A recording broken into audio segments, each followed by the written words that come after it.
Well, hello friends, and welcome back to my channel. I'm Renee. And first off, I am sorry that all I had time for was to put my message on the community tab. It seems like that's all I ever have on there is bad things. Anyway, it's been a very busy week. My mother is still with us. It started out rough for her. You all know she's fighting cancer. I hope you got your coffee because we're going to have a bit of a chat. I got to bring you up to speed. Anyway, last week I was planning on going with my husband and doing some trucking adventures and doing some recipes on cooking in the truck and, you know, how truck life is. And I thought that would be kind of neat for some of you to see because some people don't have any idea. So I thought, well, that would be fun, and it would get me away from home, you know.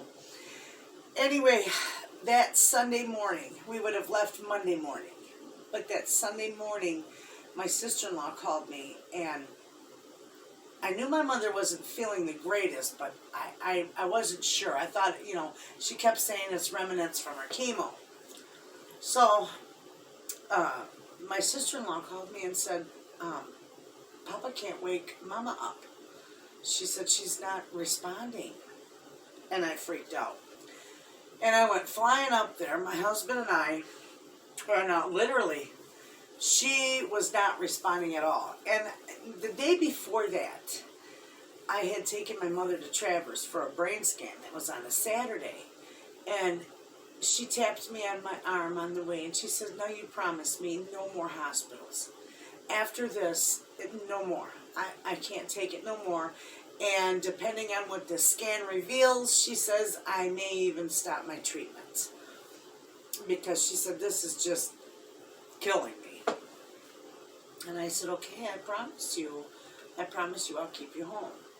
So that Sunday, when she was unresponsive, I went flying up there and I thought, oh, Lord, she don't want hospitals, but I can't do this because my mother, the only thing she could move was her eyes.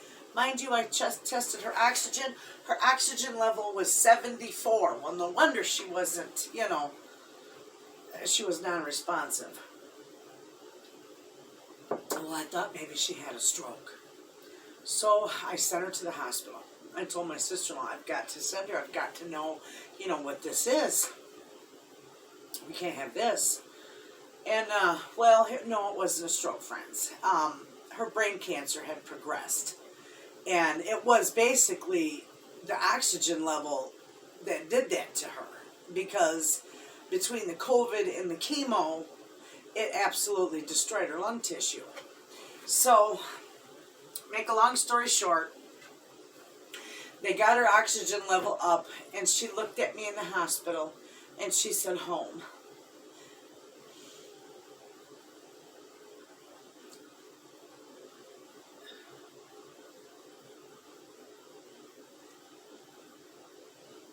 And I said, okay, I'll take you home.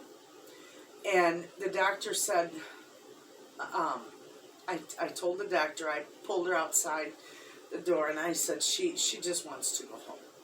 I said, and I have no means of really providing for her at home right now. Can you hook me up with hospice? Absolutely. So I called hospice and got all set up. They said it would take about 48 hours to get her house all set up for hospice. Mind you, all this time I'm thinking my mother's going to be bedridden. She's not going to be able to walk. She couldn't walk. She couldn't even hold herself up. Hardly hold her head up. So hospice asked me if I'd give them a couple days. And I kept telling them she just wants to go home. So, you know, yes, we can do this. You know, I'm not going to be a burden. And so we got hospice all set up. And that was on Monday.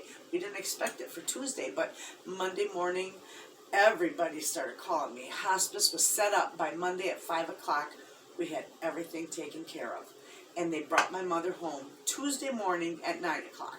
By ambulance, they brought her home. And all she said was, I'm so glad to be home. And she was just a ball, and I'm so glad to be home.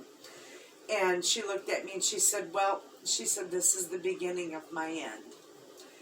And I said, okay, we have no choice but to accept this. Now, where do we go from here? You know, what we're going to keep you comfortable. And she said, no more hospitals. Hospice, when you enter hospice, you no longer use the hospital. You use hospice. So I thought, okay, and I hovered over her like a helicopter daughter, I'm telling you. And I did everything for her. Between me and my sister-in-law, we basically moved in there. And we were there all week. Well, all through the weekend. And yesterday, the day before yesterday, what's today? I'm just lost, friends. Today is Thursday. Was it Tuesday?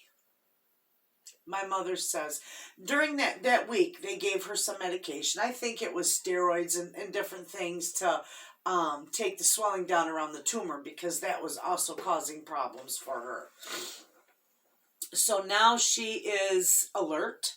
She talks. She can walk. She's, somewhat back to what she was before the incident happened.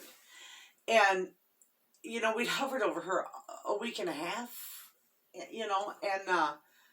she told me the other day, she said, I love you, but you have got to go home because you're making me crazy. I said, Mama, I love you so much.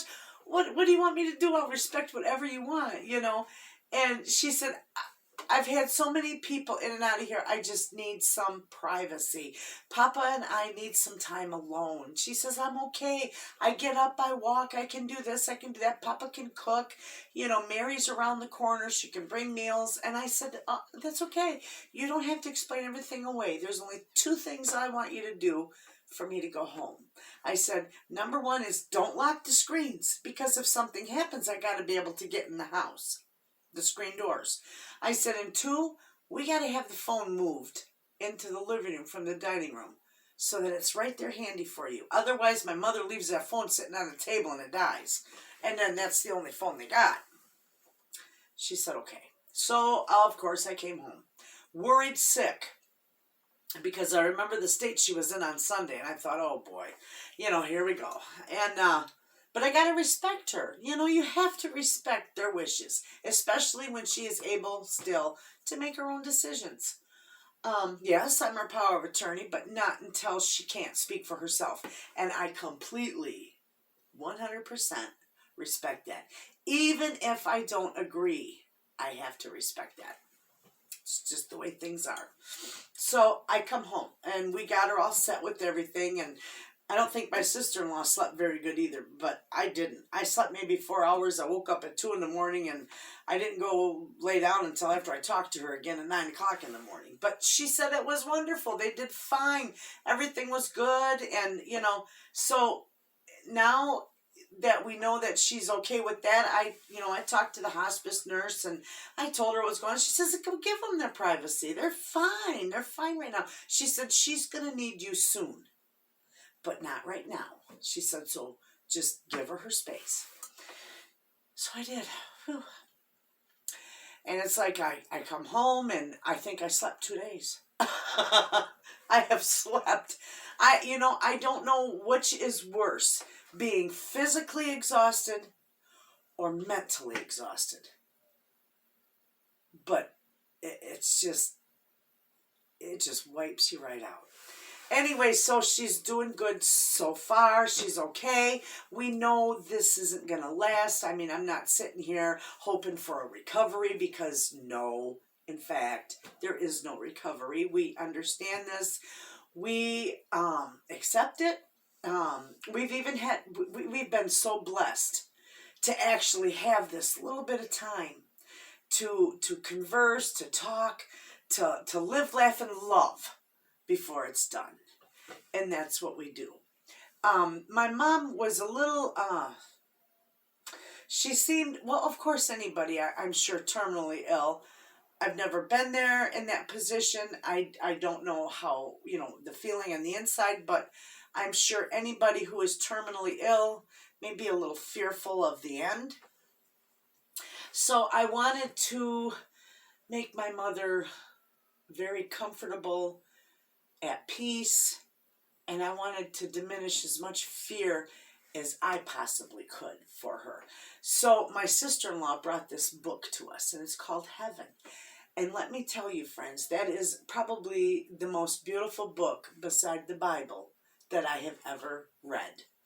And I read that to her every day. And it's all about heaven. All your answers, everything. It talks all about heaven.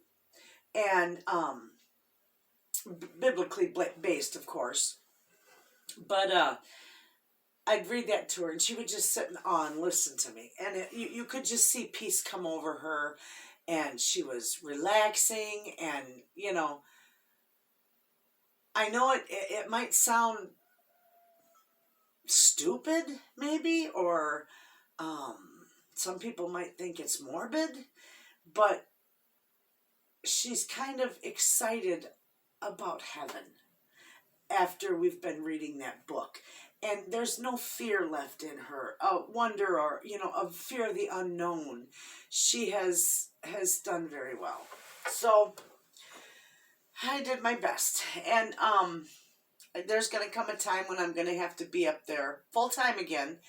And of course I'll take, you know, a break from YouTube. But right now I'm just flying by the seat of my pants with it. There's nothing else you can do. You don't control it. Cancer controls you. And it don't work around your schedule either, believe me. So it's one day at a time. And we'll get through it. And thank you so much, friends. Thank you so much for all your prayers and your support and your understanding. Because, you know, right now, we could hope for an earthly miracle. But I think a peaceful passing is more logical, you know. So to pray for a very peaceful passing for my mother when the time comes, that would be wonderful. And I'll tell you, for me, I'm very much a believer. And I do my devotions every morning. That's my time to refresh, regroup, and spend my time with the Lord is in the mornings. And I'm always asking him everything. You know, you want to know everything. I don't know if any of you are like me, but I want to know answers to everything, even the unanswerable. That's just how I am. Especially when it comes to my mom, I'm like, how long do I got with her? How long do you think we have? You know, and it really doesn't matter because what are we going to do anyway, you know? But you still wonder, okay, do I have a month with her? You know, can I take a breath? Do I, got to hover over her? Do I need to camp out in the backyard? What do I got to do, or her backyard?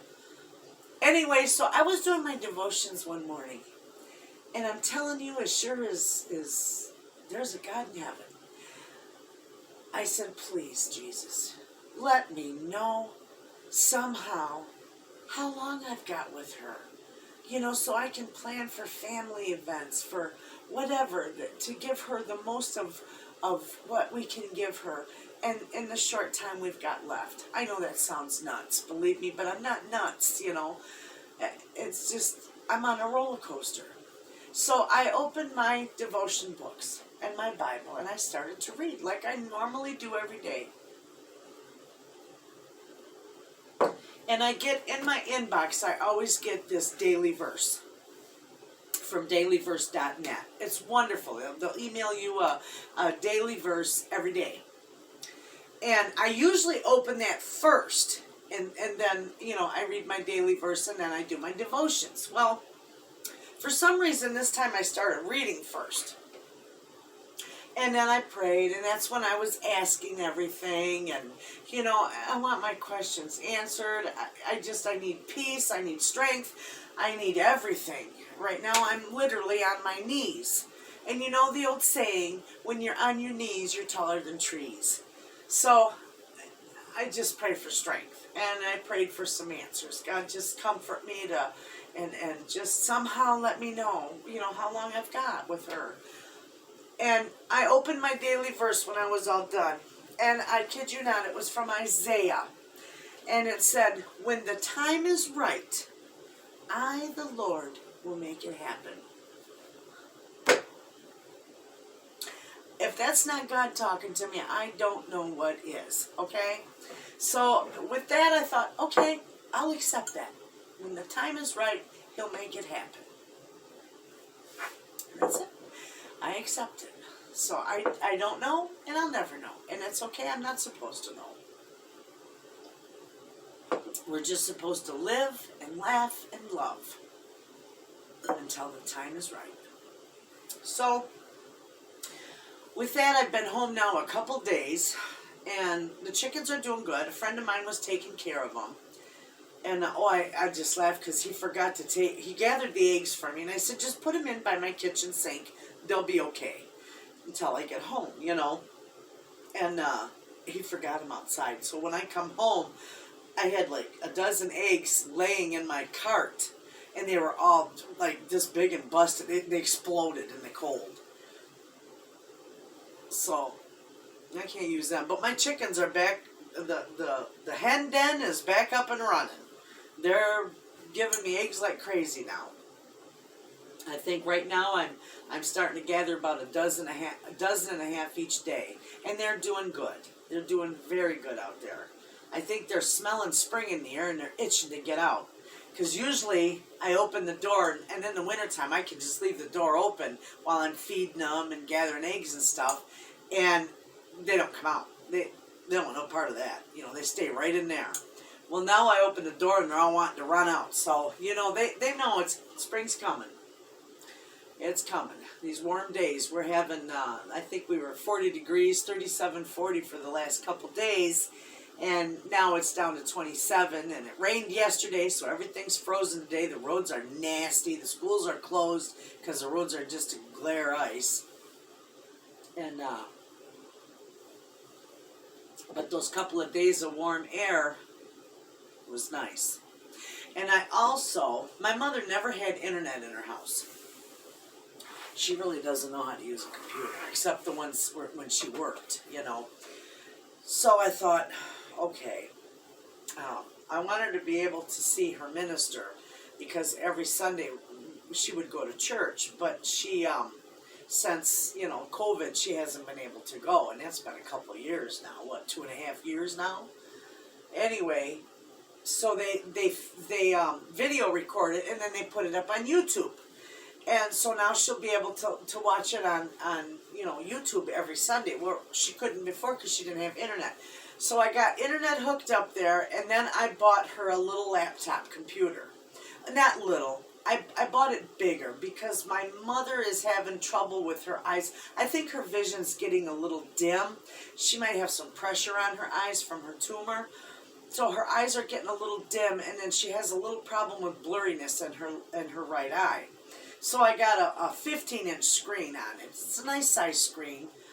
And I got a wireless mouse and a wireless speaker so she can hear it, because she says her ears feel like they're underwater, which, of course, is another part of the tumor. So at least I can give her a little bit of joy and not a little bit, friends, a lot of joy and a lot of comfort and a lot of love. And, even with cancer, my mother will go out with her boots on, and that's all you can ask. Oh, my coffee tastes so good today. I love that. I call it Arabic coffee. I can't pronounce it. But, is it just wonderful coffee. I found that about a year ago, and I just fell in love with the stuff. My mother never used a dryer. She always had she'd hang her clothes outside in the summertime. And then in the wintertime, she had the wood stove. And now she has a pellet stove. But she hangs them on her drying rack by the stove there. And with her and my dad, there's hardly any laundry, so she can do a load every couple days and just hang it on her drying rack. Well, I knew once hospice is there, blankets, bedding, I'm thinking people staying here, this isn't going to work, because we can't have laundry hanging all over the house. We'd look like hillbilly heaven, And I told her that. I said, we can't do this no more. I'm going to buy you a dryer. You don't have to worry about nothing. I'll take care of it all. I said, we're going to get you a dryer and we're going to get it put in the house. Well, the dryer she had in her house, I lived in that house about 25 years ago. I lived there for about 7 years or so. And I found that dryer on the side of the road for $10. And it still worked after all these 25 years. It was probably 20 years old then, back then. So it still worked, but it would get real hot on the side of the dryer. And I said, no, yeah. She was afraid her house was going to catch on fire. And I said, no, I agree with you. We'll get rid of that. I'll get you another one. So we had that, and we flip-flopped a wash machine and a dryer around because they were backwards. And we got that all set up. And now that she's able to stand up and walk a little bit, she put some of her dish towels in the washer and then dried them. And she called me and said, I'm just in love with my dryer. I really wished I would have got one years ago. And I said, that's okay. It's beautiful. And so she's happy with that. So there you go. Not much else going on because, of course, that's where I've been all week. And that's what I've been doing all week. But I just wanted so badly to get on here and have a little chit-chat with you and bring you up to speed. No, we don't know how long my mother's got. It's a very aggressive cancer she's got. And I always pronounce it wrong. But you'll get the gist of it if you have any familiarity with cancer. It's squamous cell, which is a very aggressive cancer. And it's growing.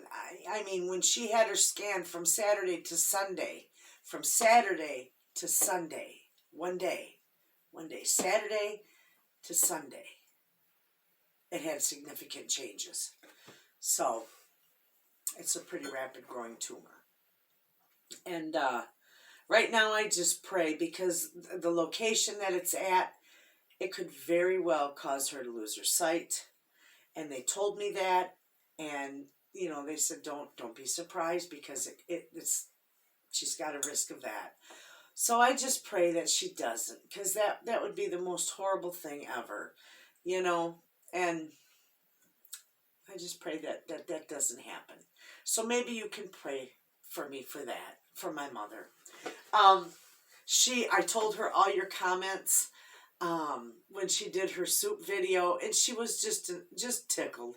It made her day, friends, all those beautiful comments that you left her, because she does have a heart of gold. She is a wonderful woman. And she says, I certainly wish that we could do the brown bread. She said, but I just don't have the strength for that. And I said, don't worry, they understand, at least they got to meet you. So, but we will do her brown bread. We'll do her brown bread, but it will be after the fact. Okay, after this is all done, I'll share that brown bread recipe with you because it is a really nice recipe. So, with all that being said, friends, I'm gonna go and just take a breath. I've been just resting and trying to catch up on my rest, I guess. It's difficult because I'm just so tired. And then I was up there and I had gone without my Synthroid for a week, and that just makes you tired too. I have no ambition, so it's like I have no ambition right now to even walk across the room. I just want to go crawl in my bed and sleep, which I think I might do for a nap, But anyway, I will, I'll do another chit chat. I'll do videos as time permits. I know I'm going to be making my mom and dad some chicken cutlets. I grind up chicken breast, and I think I'll do a video on that, and you might not see it right away, but you will eventually see it. I'm going to do a video on that, but same thing. I'm just taking my time. If I'm able to do a video, I'll sneak one in. I don't know if I've got to order another greenhouse. Like I said, this one collapsed, and my husband said, we're not going to be able to build that one till through the summer. So And then when all this happened, I don't even know if I'm going to be able to grow my own stuff this year, work in my greenhouse. I told my husband, well, him and I both talked about it, that we may just have to buy our flats of vegetables this year. And of course, next year we'd be back, doing our own again. But so I don't know what's going to happen with that. I'm just, like I said, I am flying by the seat of my pants right now, taking one day at a time, and that's all that I can do. But again, I ask, just please keep watching my videos, keep my channel alive while I'm gone, and make comments. I will be back with other videos and updates. And don't forget to pray for my mom if you're the praying type. You all have a wonderful day. I'm going to take a nap, and I'll see you next time. And thanks for watching.